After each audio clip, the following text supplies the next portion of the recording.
All right. Good morning, everybody. I think, yes. All right. Um, I guess I'm going to stop sharing screen just for a second. So, actually, no, I'm going to keep it on this. This is the workshop on screencasting, and I can define that more in a second. But my name is Richard Liu. I have been at the middle school for a long time now, and my co-host is Jen Gritman of Cornell. We are EdTech TSAs for this year, and we've been tasked with supporting teachers in this transition to remote learning. We know that there are tons and tons of different apps and programs and websites and stuff. And for some of you, you might be like a kid in a candy store, like, oh, so much cool stuff to learn. And so I know some people are overwhelmed too. And it's our job to kind of do a bunch of research, filter through stuff, and support you, suggest stuff, support you in implementation, answer your questions, troubleshoot, kind of be with you in this journey. So that's what we'll be doing this year. If you're looking at the screen, well, you should be, notice that in the lower left-hand corner, there's something that says bit.ly. Let's see if we can, bit.ly/RL screencast. What that is, if you type that into your browser now, and actually I would like everybody to try that just for humor me, because I think this is something you'll be using with your students. Instead of having them type a long URL, or even copy and paste, if they just type that in, you will also open a browser right now. This is going to be an interactive workshop, so at times I will be asking you to do things, and these are things that you can try with your students as well. Philosophically, I think both Jen and I, as we progress through these professional development sessions, besides the topic at hand, we're going to give you little tips and hacks along the way that may or may not be related, but some of you may find helpful. So if you type bit.ly/ and that second part is case sensitive RL screencast, all one word, no spaces, you'll see the presentation that I have on the screen, right? Notice also that it didn't come out in Google Slides editing format. The way I forced you to put it in present mode was when I shared it with you, I put the word present at the end of the URL, and that's something we'll show you how to do. If you went to Jen's earlier session, there was a similar one. If you put the word copy at the end of URL, you force somebody to copy it. But in this case, you force them to put it in present mode, okay? So that's that. If you're curious about this area maze, which I saw some of you doing, I'm gonna have a video talking more about it later. It's a great tool. I'm a math teacher, and that's my love, and so I'm always going to give you some math slant in what we're doing. Also, there is a chat box. If you click the chat screen, if you have questions at any point in the presentation, Jen is going to be my moderator and taking notes. We'll address questions at the end. If you could just send a question to everyone so everybody sees it, and we'll have a Q&A session at the end. Okay, next slide here. Here's another interactive part. One of the things that we are hoping that this journey of remote learning takes us on is that we are going to be collaborating. Nobody's an expert, but we've all had various experiences on different pieces of ed tech, and we want to be able to share those resources. We don't want to have to reinvent the wheel on every topic. There might be somebody at your school who's used something that you're trying out, and we want you to be able to be connected with those people. So towards that, what we've done is we've created a Google Sheet that lists all the EdTech apps that we're thinking that people might want. We might add to it.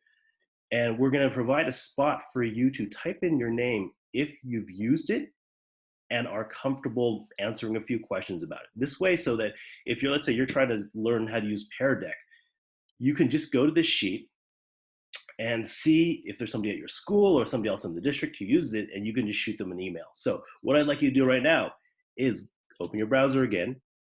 You can minimize me, you don't need to see my face, but you're gonna type in bit.ly, so bit.ly / all capitals AUST Tech Connect. And I will do that too, so you can see. So I'm typing bit.ly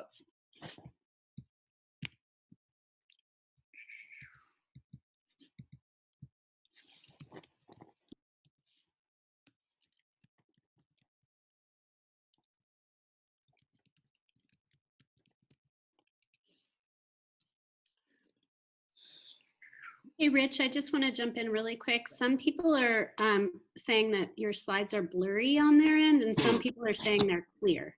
So on my end, the text on your slides is kind of blurry and hard to read. I'm not sure why that would be happening. I'm on my 5G network. I'm as close to my router as I can get. I will move a little closer. I don't know how much. I am upgrading my internet later this week, and so that should help. But for now, I don't know. I think my daughter's not on anymore, so I can only control so much. I'm sorry. Okay. Okay, so I've opened this doc, and I think I see other people on it. So go ahead and take a minute and just type in your AUST email. Just for me, it's RLU. You don't have to type in the whole thing. In parentheses, if you put your school after it. And this document is actually featured on the front of our website. So anytime you want to learn how to do something, this is a place to go. At the bottom, there are several tabs, one for video ones.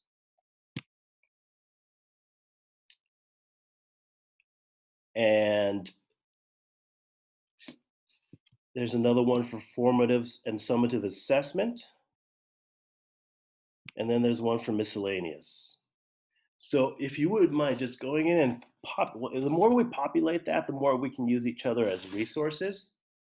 And so I encourage you to fill it out because we are kind of in this together. So I'll give you another 30 seconds and then we'll move on from that. Are you not hearing me? People are.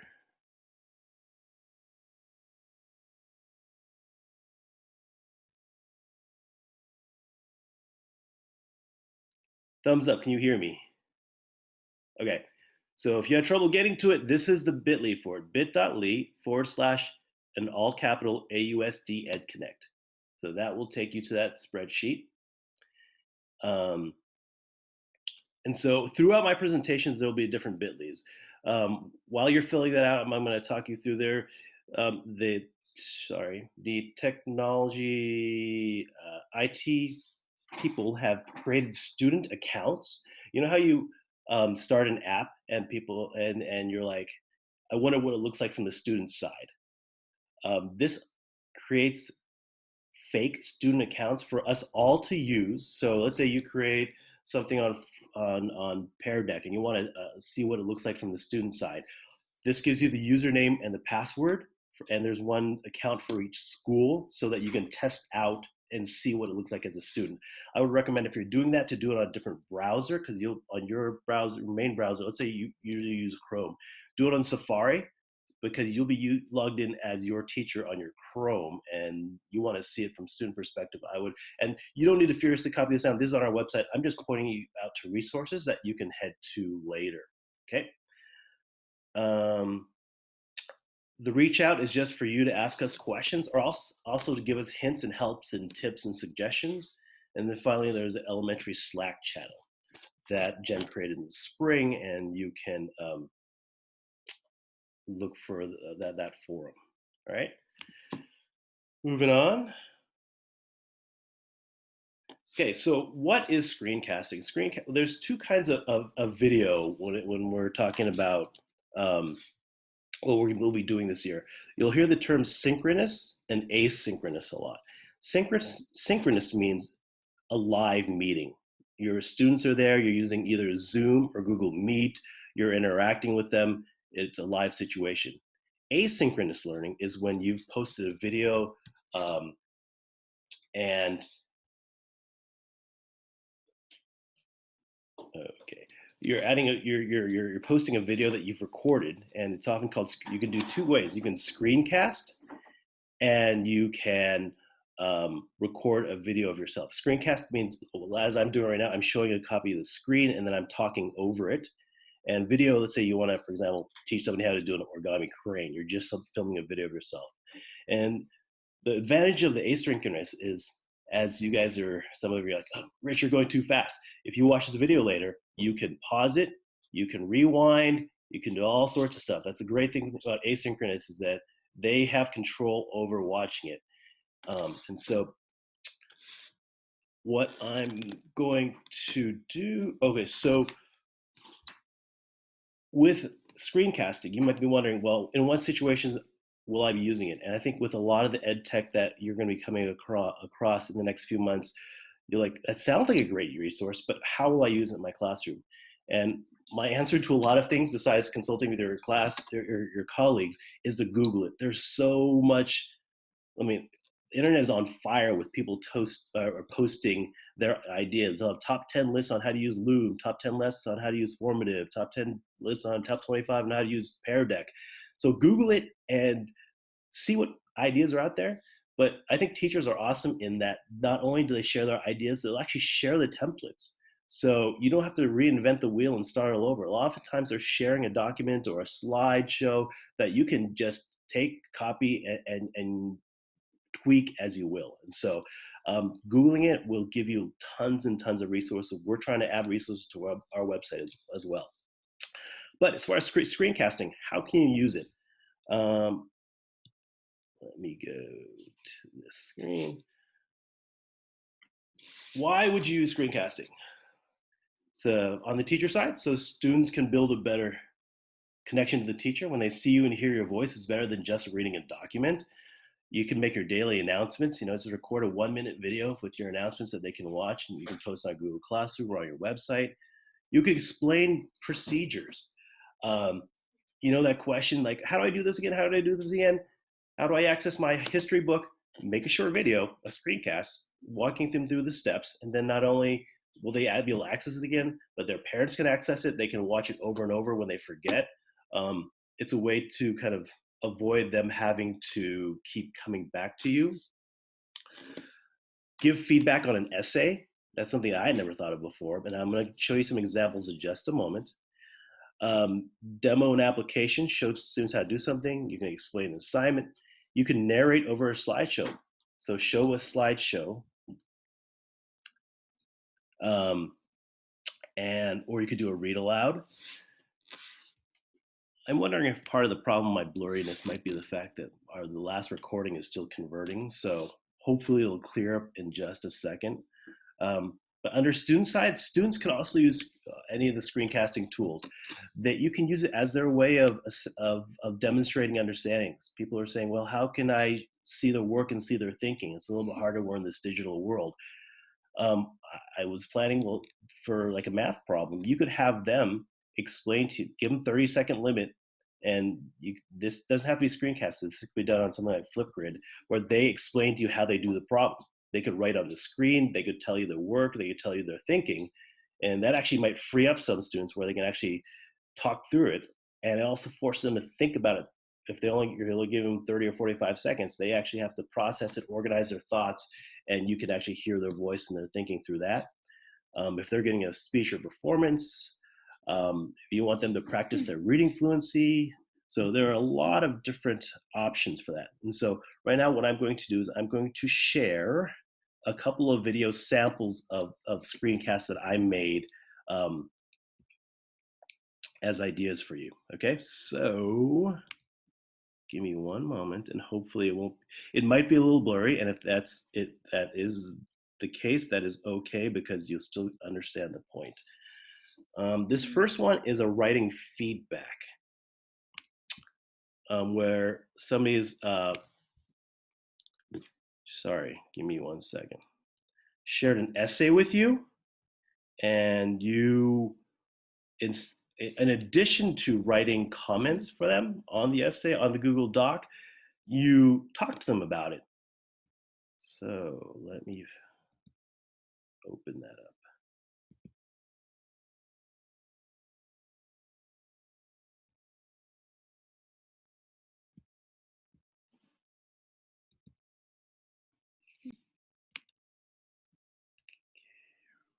All right, here we go.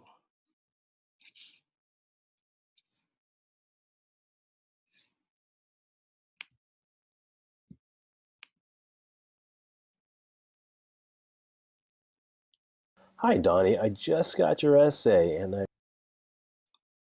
Hi, Donnie. I just got your essay, and I want to thank you for turning it almost on time. I wanted to give you a little bit of feedback. You wrote us why you should be the class president, and first off, I want to say you probably don't want to use the word prez. It's a little bit too informal for an essay. But in your first paragraph, you wrote several times about how you would make a tremendous, really tremendous president. And sometimes people don't appreciate when their leaders toot their own horns too much, so you might want to reconsider that part a little bit. In your second paragraph, I noticed that it's all in capitals. And I'm not sure if your caps lock got stuck or something, or you were trying to use that as a point of emphasis, but there are other ways to make your point strong other than just caps locking it. You cite your source of wiki here, and as you become more sophisticated in your speech writing, you might want to look for stronger sources than wiki. In this paragraph about running a school store, you say that you would use a strategy of declaring bankruptcy to make your business better. And I suppose that's an idea that you could use.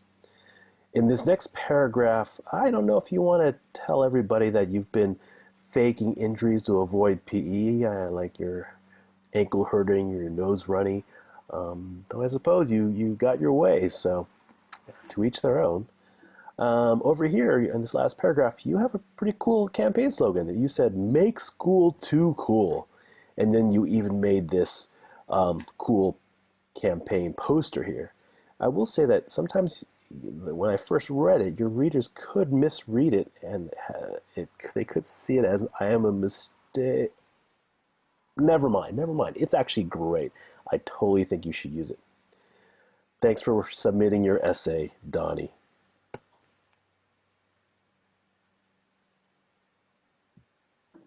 Okay, so a new way of sharing feedback with the student. They can see you, they can hear your voice. I think it makes it more personal, and you like connect with them more when you do it that way. Next thing I'm going to share with you is one way that you can introduce something to your class. So what I'm introducing is something called a Bitmoji classroom, and it's a way that I would have students check in on each week. And so I'm telling them how they should,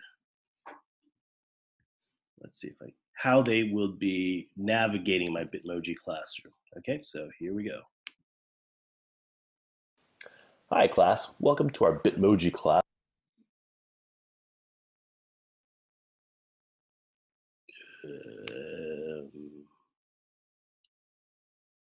Morning onto our website, you'll see I must start that over, sorry. Hi class, welcome to our Bitmoji classroom. In this video, I'm going to talk you through how to navigate this classroom and how we'll be using it. I'll be posting on every Monday morning onto our website. You'll see this Bitmoji classroom. On this front page, it tells you kind of our agenda for the week, the lessons we'll be learning, as well as the assignments that you will be doing. On this second page is our Motivational Monday Theater. It has a Motivational Monday for the week. You just click the play button and it'll play right on the screen. 20 things we should say more often. Number 20, thank you. All right. Our third page is our brain gym. It's where your brain is going to get a workout. You notice on the right there's this choice grid, and you're going to be asked to do 3 in a row on this tic-tac-toe board. The 3 in a row can be vertical or diagonal, not horizontal. In this top row, we have Cpm assignments. You can choose which one you want to do. If you click on it, it takes you on a live link straight to the assignment. Of course, you will have to log in with your Google account, but it will take you to the correct assignment.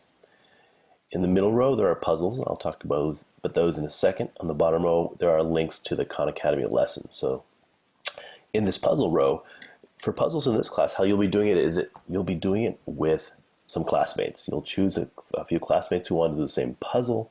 You'll get in a Zoom room together, and you'll work it out together.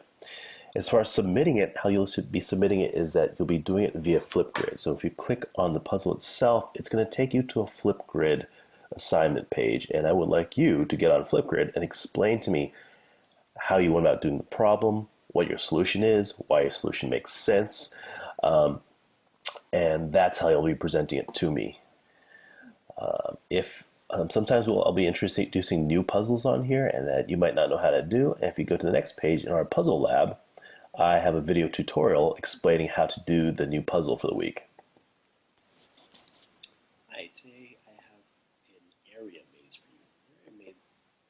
And on this final page is where you'll be submitting your CPM work, which you'll have done on paper.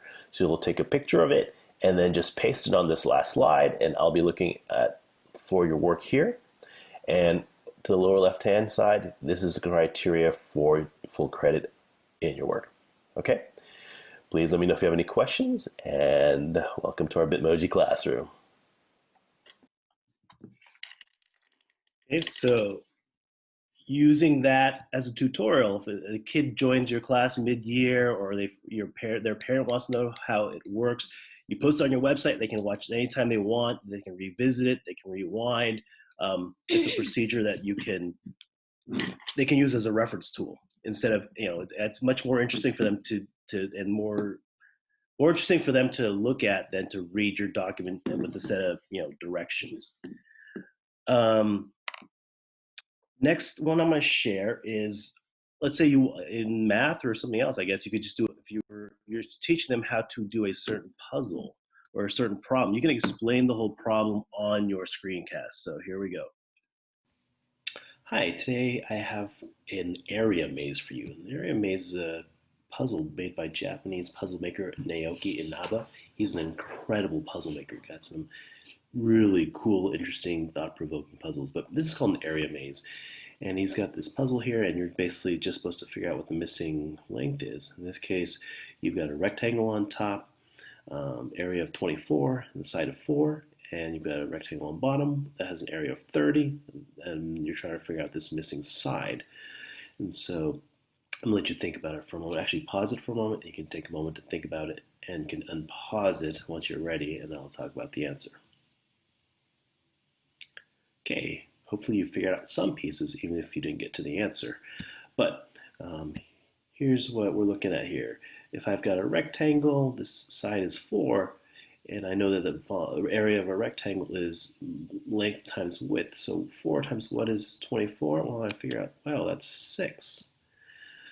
Well, once I know this is 6, I also know that this is 6, and then this is also 6.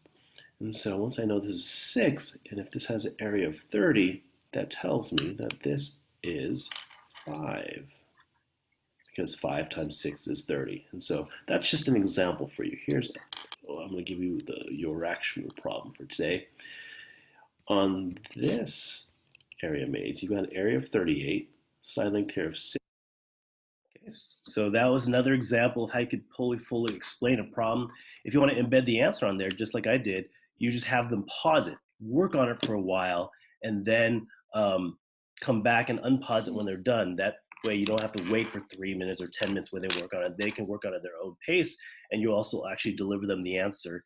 And you don't deliver them the answer just as the answer is 7. You actually talk them through it, which it's better than reading. I will also want to caution that when you record those, I recommend using a microphone, and I'll talk more about it. But when I recorded a video earlier just using the computer mic, when I listened to it later, it was really hard to hear. And if you have these Apple earbuds, the microphone is in the little toggle part. And so as long as you have that on, you don't have to have both. You just have one of them in your ear. That is going to make the audio a lot more clear for the listener. Okay. One last video for you is just kind of a how-to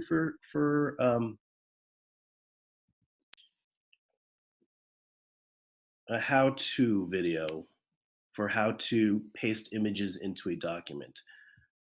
I'll go part way. Hi, today I'm going to talk to you about inserting images into your documents. Let's say I want to find a picture of a rainbow and put it into my document. So I'm going to type in rainbow in my search bar, and then I'm going to click on images to pull up only the images of rainbows. I find one I like, I click on it, and it's going to bring up the side window that has an enlarged image of it. Then you right click. Right click means that you tap with 2 fingers and it'll bring up a menu. At that point you scroll down to copy image, and then you go to whatever you're using. In this case I have a blank page on a Google slide. I'm going to press Command V and it puts the whole rainbow in. However, to me that doesn't look that great because it's got all this white stuff on the background and I've got a black background. And so there's actually a cool trick that you can do where you actually, instead of pulling that rainbow, I'm going to click on Tools in my search screen. Under Color, I'm going to pull up Transparent, And what that does is it's just going to bring up a rainbow, but have a transparent background. So when I pull up this rainbow, you see these gray and white gridded squares. That means usually it's going to be a transparent image. So when I copy this one by right-clicking, again, two-finger clicking, and going to choose the copy image, and I paste that, check that out, I can see the black background, which to me is a lot smoother than having that white background on there. One caveat to this is sometimes when you do a transparent search, it brings up an image like this and you see the grids and you're like, whoa, that's a transparent image, I'm going to use it. And when you go to copy and paste it, you realize that you've been faked out. It's not actually transparent. Well, there is a really snazzy website. I'm going to stop that right there and keep you in suspense. The rest of that video is on our website. So it's going to force you to go to our website, you know, the whole lead the horse to water bit, right? I don't want to give you away all my secrets. I want you to know how to find them. Okay. So I'm going to go ahead and now continue on with the rest of the slideshow presentation. I gave you some whys and some hows, and the people have tons and tons of ideas out there. And what I do also mention is that what I consider this slideshow is going to be kind of like an instruction manual. And so I'm going to basically I'm going to go through all the menus of the different screencasting programs, or just basically I'm going to focus on Loom.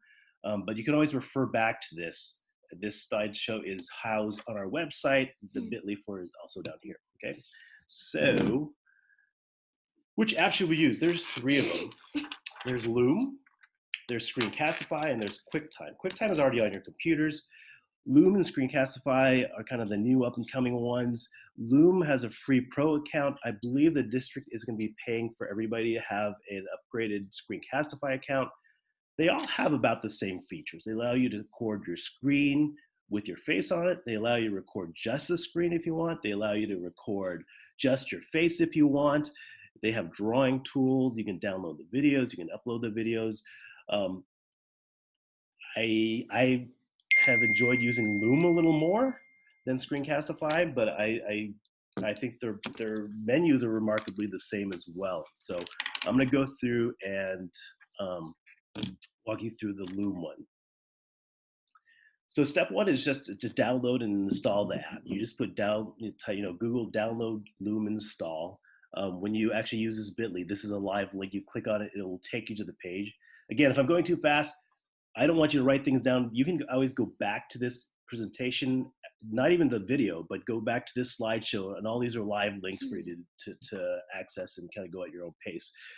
Make sure when you register your Loom or Screencastify account, you register with your school email. With the Loom, they do have a free pro account right now. Well, actually, it's permanent free pro account for educators, so it gives you unlimited record time. And then if we have time at the end of this session, I'm going to have you just try it yourself and record a video. Slide. Actually, before I go to this, I'm going to go ahead and demo using Screencastify. Okay, so bear with me. I hope it works with all my bandwidth and stuff. After I've installed Screencastify, it's just an add-on on your Chrome. So if you look up here on my screen, this little arrow-ish looking thing, that's my Screencastify app. That's how I start Screencastify. I click that, and it brings up this lovely menu, hopefully. Thumbs up, can you see it? Awesome. So notice I have several options. Record the entire desktop, record just webcam, or record a single browser within your browser. Those are the options of what you can record. Usually you're using a default microphone. If you plug in your headset, it will go to your headset microphone. Your camera is going to be your FaceTime camera. It has an option that can give you a countdown before it starts. So it'll go beep, beep, beep, and then record, and that can be 5 seconds, 10 seconds, 3 seconds. Gives you options for drawing tools. Again, you don't have to remember all this. It's all pretty self-explanatory, and what I recommend with all apps, this is what kids do. They try every single button on there. You can't make a mistake. Right? You can't mess up too much. Record many as you want. Try it. You're not going to run out of film, right? So I'm going to record something right now. I'm going to hit the record button, and I'll tell you what you're going to see. You're going to see my face pop up and that's the face that you'll see of yourself. I know that on Loom, that face can be resized to be bigger or smaller. If you have a bigger ego, you might want to have a bigger picture of yourself. You can completely eliminate your face. You can move your face around on the screen. Let's say it's covering part of your screen that students need to see. That can be moved around. So you're going to see your face, you're going to see a countdown, and then you'll see a little menu bar that has tools that you can use. So I'm going to record right now. There's my face in the lower right-hand corner. It's asking me what I want to share, and I'm just going to share entire screen. Hit share, and wait. Here's my countdown. 3, 2, 1, and now I'm live. I'm recording a screencast. And what is being recorded is what's on my screen right now. So I can just go back and forth my menu as I'm talking to kids about it.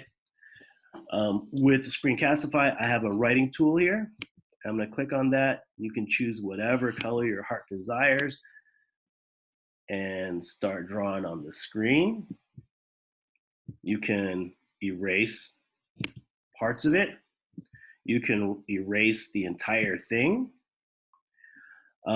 If I want to pause the recording, let's say you need to get up and get something, hit the pause button, and then it turns into a triangle. When you're ready to go again, you hit the triangle, it resumes the recording, which is a handy feature, and it helps to save time. There's a mouse pointer, which basically, it makes it easier to see where your mouse is. There's another mouse option where it highlights where your mouse is. And so if I'm going this one, it kind of darkens the rest of the screen. And so if you're trying to show people stuff, that's another option you have. If you hit this X, it hides the tools. And then if you're done with your recording, you go back to the top of your screen where your Screencastify button is. You notice there's a little red dot. That means it's recording. So you always want to check your screen, and make sure you know what's going on in your house when that red button's on. I'll leave it at that. When I click this red button right now, it's going to hopefully pop up several options. It informs me how long the recording is. It tells me my desktop is being recorded. This little arrow allows me to start over. I hit that, it'll restart the recording. I could trash this whole recording. I could pause it from here. I could stop the recording. And so I'm going to go ahead and finish the recording here and show you where it takes me, hopefully. It's going to take you to a web page that has your recording on there, and it'll tell you it's got to process it. So notice up here, one thing about Screencastify is that it automatically saves the video to your Google Drive. So really handy. You don't have to download it. Loom, you do need to download it, but it's super easy anyways. I believe with Screencastify, right now, we're not on a pro account, so you can't edit it, but once we get the upgraded account, you'll be able to edit it. We'll put videos together. Right now, I believe you can do some trimming. Here are some sharing options. You can share with a link. You can share it Google Classroom. You can publish it to YouTube. You can get an embed code, which means that it gives you little codes. Let's say you've created a web page. That code allows you to make it so that the video is not a link, but it's actually housed on the web page so they can see the actual video on the web page. And so that's it. I've recorded a video while I was on here with you guys on Screencastify. And so I'm going to go back to, I'm going to close that out and go back to the rest of my slideshow. Again, these are the menus for Loom, but they're remarkably similar between all the different apps. In this corner, so this is pretty self-explanatory, and that's one thing I always say is don't read your slide to people, but I'm going to just because I'm going to break my rules now. This little triangle button will take you to a web page that has all your recordings, all your videos out there. What do you want to record? Which part of your screen you want to record? Your camera and mic. Okay. Question is, should we record our faces? Because you do have the option of just recording the screen and just talking over it. I'm going to give you my opinion just because I have that power to right now. And I think it's in this age where we're disconnected and we don't get to see them live and they don't get to see us. I think it's important for them to see us. I think it's going to just deepen that connection a little bit. and build that relationship to be a little bit stronger. So I recommend that you have your video on. This is the menu for Loom. Again, this one, small circle means small circle picture of you, big circle is a bigger picture. If you want to switch to you covering the entire screen, you would click this one. Again, you can drag the circle around on the screen. Okay. Toolbars, like look almost exactly the same as the Screencastify one. Stop recording, restart, trash. For Loom, this control bar hides on the left side of the screen, so you just need to move your cursor to the left side of the screen for it to pop up. Don't panic if it doesn't show up there. Once you finish your recording, it's going to take you to the screen with your video on there, and then you have these options, right? For Loom, like I said, for Screencastify, it automatically puts it into a folder on your Google Drive. And what I recommend is on that, when you get to that initial screen, this one, you click on here and rename it right away. Otherwise, you're just going to have a whole bunch of videos on there with just the date and times, which is not helpful to you.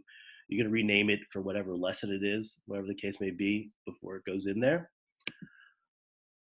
Trimming means shortening the video. I know that on Loom, it allows you to cut out chunks either on the middle or at the end. It's a fairly straightforward process. If you're ever unsure, just go to YouTube and say how to trim video on Loom, and you'll see great tutorials. Screencastify, in my limited experience with it, you can only trim from the front and the back ends, but I may be wrong.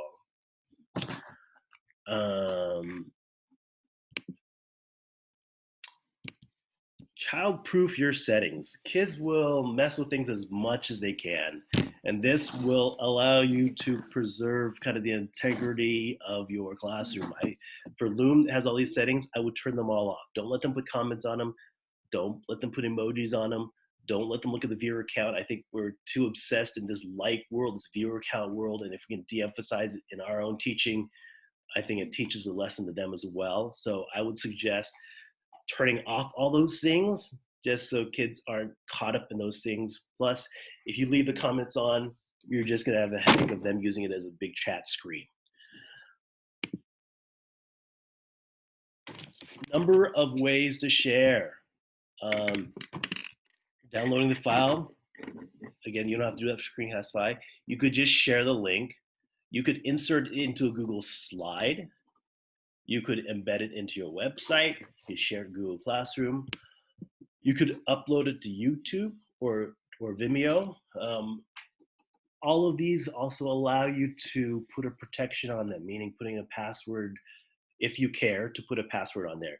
I would say definitely if you record, and it shouldn't be relevant with screencasting because it shouldn't involve kids, but anytime you're going to have kids on it, let's say you record a Zoom class and it has kids on it, I would definitely password protect those videos if you upload them to YouTube or Vimeo. But I think it's less critical to password protect videos, recordings of you doing something, particularly since parents may be accessing it to help their kids. You don't want them to jump through too many hoops. And you know, never know, you might become a viral YouTube star. So make it public. All right, tips for making great screencasts. Use a microphone for loud and clear sound. They can be those earbuds that you have. I recommend you close unneeded tabs or use a dedicated window with just the tabs that you need ready. You don't want to, I don't think it looks as good when you have a window and it's got like 3,000 tabs, which most of us as we're multitasking have that, but close as many as you can. Avoid light sources behind you. So if I don't know if you can see my screen right now. If I sit here and I have my sliding glass door behind me, all of a sudden you can't see me, right? You want light source to be in front of you, a soft light that doesn't like blow you out. And then when you record with energy, humor, personality, engage your students. It's a little weird in this world of video, both be it Zoom or Screencast, because we don't get that live feedback from the students, right? Well, the first time I Zoomed, I really felt like a radio talk show host, and how it must feel for them. They can bring it. They can really bring it, even though they don't see their audience reacting and smiling and paying attention. And so somehow we have to get to that point where we can do that. As much as you can infuse your energy, humor, and personality into the video, I think that will be better for the kids, right? They want to get to know you as they would in a regular classroom. Make your video length not too long. 3 to 6 minutes is ideal. Long videos can be kind of hard for kids to persevere through. One way to shorten your videos is to use the pause button. Let's say you're talking them through a project, you've written them and you want to give them, they're copying things that you're writing down. After you've written it down, instead of giving them time actually to write it down, you hit the pause button. Well, actually, let's say you need time to write stuff down. You pause it, you write it down, and you come back when you're ready for them. Some teachers may have used Screencasts for live lessons. And if not live lessons, but a lesson that they're doing with their kids, so the kids are supposed to follow along. You can use an on-screen timer if you want to make your video longer, or you can instruct students to pause the video, do their thing, and then come back when they're ready. Don't aim for a perfect take. You're going to go nuts if you want to re-record yourself over and over because of imperfection. I would encourage you to not aim for the perfect take. Let students know that mistakes are okay and just keep rolling. Even if your dog jumps in your lap or whatever, like just keep going, because we don't have the time or space to have to make 10 takes of video that's going to be a minute long. So don't be obsessive about it needs to be a perfect video. General ed tech tips to live by. Be brave. The more you experiment, the better your creation will be. Try every button, try every setting, play with it. Don't be afraid. Secondly, do test recordings to learn about the app. Don't worry, you're not going to run out of film. Try as much as you can, experiment with different things. Don't just wish for things. Google it, and you may very well figure out how to do it. There's been numerous occasions where I'm trying something on tech, something doesn't work, and I'm like, oh, it just doesn't do it. And I settle for it. And then later on, I come across a video that says, oh, how to do such and such that I was trying to figure out all along. And I was like, whoa, I wish I had known that since the beginning. So I encourage you, anytime you have a question on, I wonder if it can do this, or I hate that it can't do this, Google it and see if there's replies, because often people have posted a video on how to do it. And so your wishes may very well come true. Don't keep reinventing the wheel. You're trying to find ways to use a screencast to enhance your classroom. Find ways that other people have used it. There's lots of top 10, 20, 25 lists and samples everywhere. I would suggest you use those. Share your creation, share your knowledge. Share with your colleagues. You could also share your work, and everybody in your grade level is doing the same video for creating a book report. One of you makes a video, then you all share the same one with your classes. I always say, my grandmother always said, a journey of 1,000 miles begins with a single click of your mouse. So don't be afraid to get started. Often that's a big hurdle to making that first step. Again, these are links. I'm going to talk about our Edtech web page real quick, and then I'm going to actually give you some time to download these apps and give them a try. So we've created an Edtech web page that basically will be a work in progress, constantly evolving for the rest of the year. And it is going to house a calendar for our PDs. It has a resource library of all the tools that we're going to be supporting you on. This Google Suite gives you everything Google.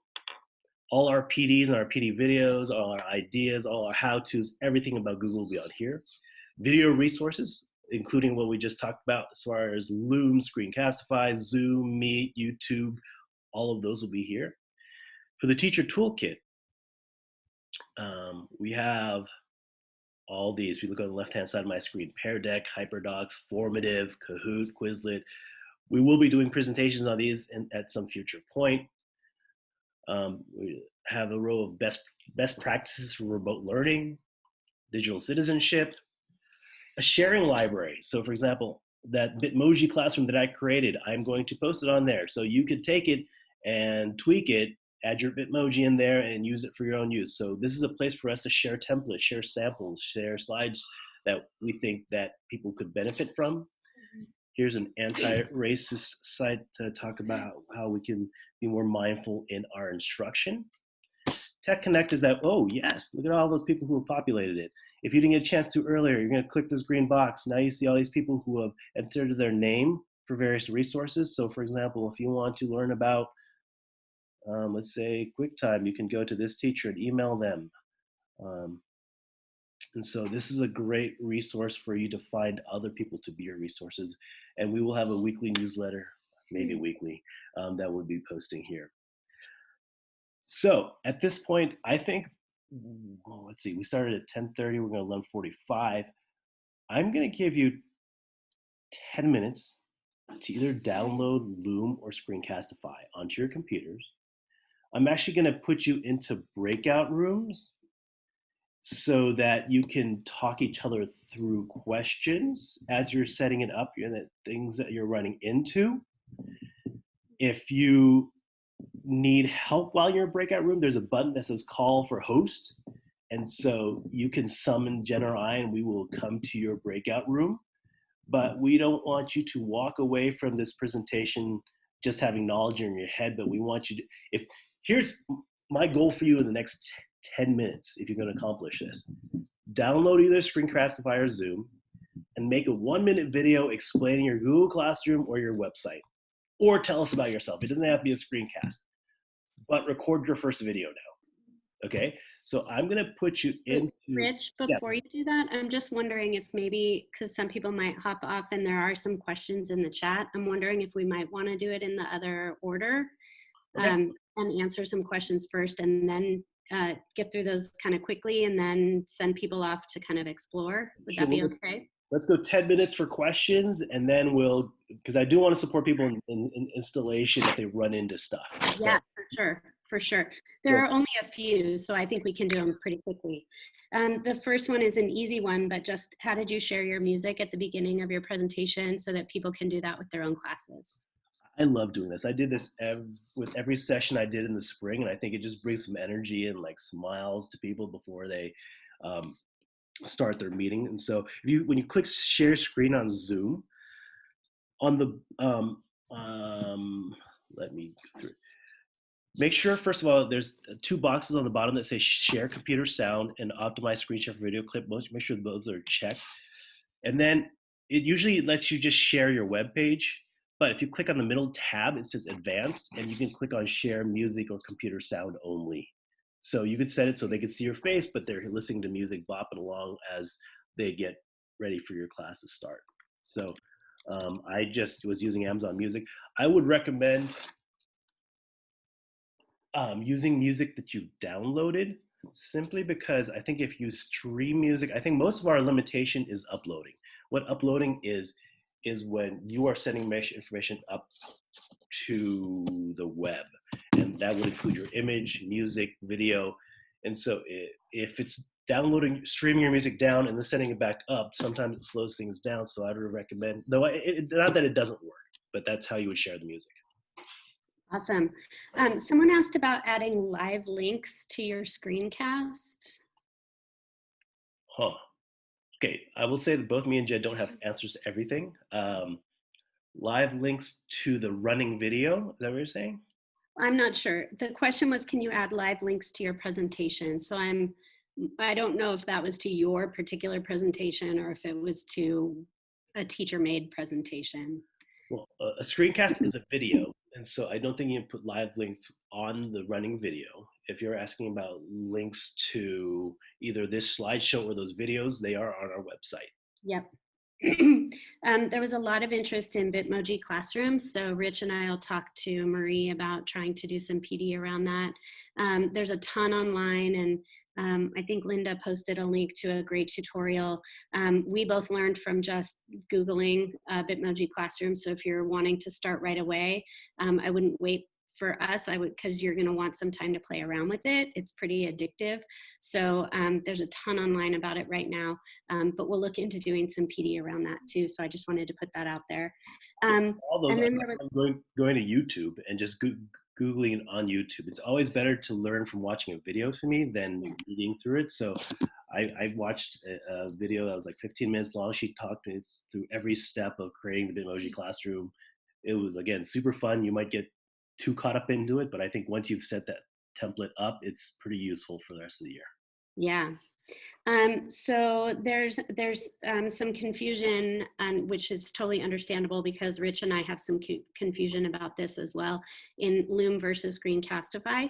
And we believe now recently getting some information that the district is purchasing Screencastify accounts for everyone. And so all the questions around, do we recommend one over the other? It's a little bit hard for us to answer right now just because we don't know what features that we don't know about yet that would be included in a district account. And some of that has to come from the IT department when we talk a little bit more about what that looks like. So that a lot of people have asked that question, if I get Screencastify right now, will it upgrade when the district purchases the new? And I don't know, Rich, but I don't know the answer to that. Well, we're meeting with Marie this afternoon, so we'll check in with her. I know that on the Screencastify free account, you have a 5-minute limit. So once it gets upgraded, that's going to be lifted. I don't think you can necessarily go wrong with either. One thing that I noticed about Loom was when you write something, it disappears after like 5 seconds. And when I Googled it, they said that so like your screen doesn't get cluttered. Whereas on Screencastify, I believe your writing stays on the screen. So if that's a deal breaker for you, that can be your decider. One other advantage of Screencastify is it automatically saves your Google Drive. And so that's a really super easy share. You can either share it from your Google Drive or you could upload that to YouTube to disseminate. But really, you can't go wrong with either. If you want advice on what to start off with, I guess if the district is going to Screencastify, you might as well go with that route. Yeah. And as soon as the district, as soon as we know more about what's happening with accounts, we'll definitely roll out that information. One thought I have is that if the district, our district, is investing the money into one particular tool, then there's much more support there for that tool, not just from Rich and I, because he and I will support people with Loom or Screencastify or whatever you choose to use. That's kind of our roles now.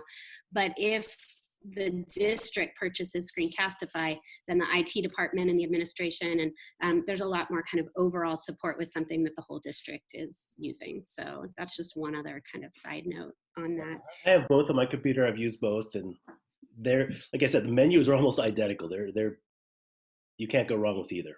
Yeah. Someone was asking about the little face function on Screencastify where you can move your face around and have that showing. Is that we saw of yours on Loom, is that an option on Screencastify as well? Whether you can move it around? Yeah. Yes, you can. You can move it to anywhere on the screen you like. Especially useful if it's covering some text or is part of the web screen that you want them to see. Yeah, you do have that flexibility. Okay. Someone asked about writing math problems and that it's kind of hard when you're screencasting to write math problems, and some ideas for easier ways to do that. The pad is kind of hard. Absolutely agree. I will say that what I recommend if you have this tool, if you have an iPad, is even for Zoom, that you do your zooming and your screencasting on an iPad, because then you have a tablet that you can write on. If you have a stylus, and can do that way easier than using the trackpad. Another piece of general advice, since we'll be on computers so much, is to invest in a wireless keyboard and a wireless mouse, just so that you're not hunched over the screen. I think we want to be ergonomically correct. So when I use my computer, I've set it on a box, so I'm elevated, and then so I can use my wireless keyboard that's below at table level. The wireless mouse will probably be slightly easier to write with than a trackpad. And so those are relatively inexpensive tools that you can invest in that will help your shoulders and whatnot. I'm gonna second that. I got like a little stand for my laptop, and I got a wireless mouse and keyboard probably not until the end of April, and it really changed my entire my entire life. So how about Rich, closed captioning on either Zoom or Screencastify? Do you know about that? I saw that on something. I will look into it. Okay. I know that, And then someone asked if we could talk more about Flipgrid, and we definitely will do some PD around Flipgrid, because Flipgrid's a great tool, and maybe I'm hoping that in our later August PDs we can have kind of like a blast of like lots of shorter 15-20 minute discussions about a variety of things. Flipgrid is great for capturing student video. So putting out a question and then having students answer it on Flipgrid, and you can definitely download those videos and use them, but it's not necessarily for screencasting and sharing what's on your screen. For that, it's more of like a gathering information kind of tool. So somebody just chatted in that Screencastify has closed captioning. So those are wondering, that means that Screencastify will directly change everything that somebody is saying on the screencast to words that they can read on the screen. So super helpful. Another one on Flipgrid is, I mentioned that students could use Screencastify or Loom, but I think if they did that, it'd be a little tricky for you to keep track of all their files. And so that's why if you've never heard of Flipgrid, it's a platform where you can assign something and you write a question, a math question, whatever, poetry. And what they're doing is they are replying to you via a video.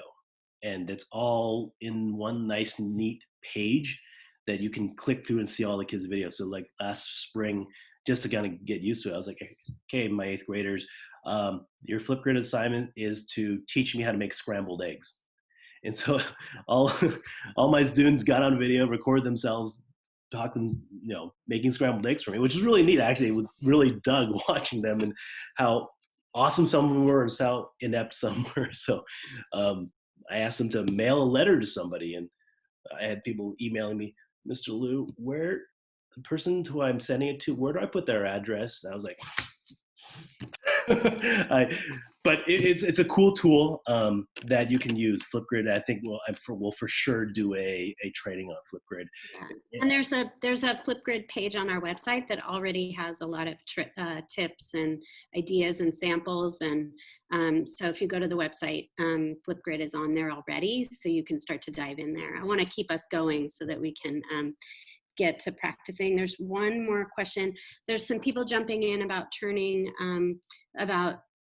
using dot cams, and so I appreciate people that are giving feedback about that. And again, I'm really wanting to kind of bridge Rich and I's roles as EdTech with the IT department as like the hardware end of things, because I think there's a lot of information they need to be sharing about the tools that we're using our hardware, and so we'll definitely be liaisons, but there's some stuff that's more kind of heavily on the IT department's role. Jumping on that real quick too. If you go on YouTube, there are tons of videos of people who have made makeshift dock cams with an iPhone. And so if you're going to find a way to prop your and they'll again tutorials on how to prop your iPhone over a piece of paper, connect it to your computer, and it serves as your second camera.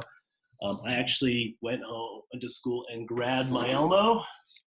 And part of my mission was to figure out how to get it to work in case people want to go that route. But again, I think if you can get your phone set up for it, that would be sufficient as well, and serve as your dock cam without having to lug your entire Elmo home.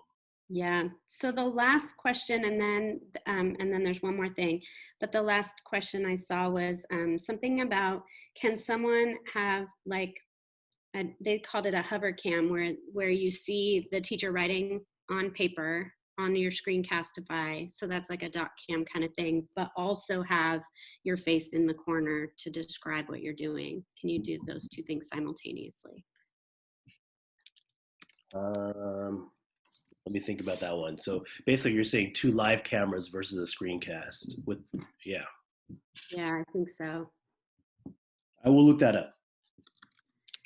You might just have to use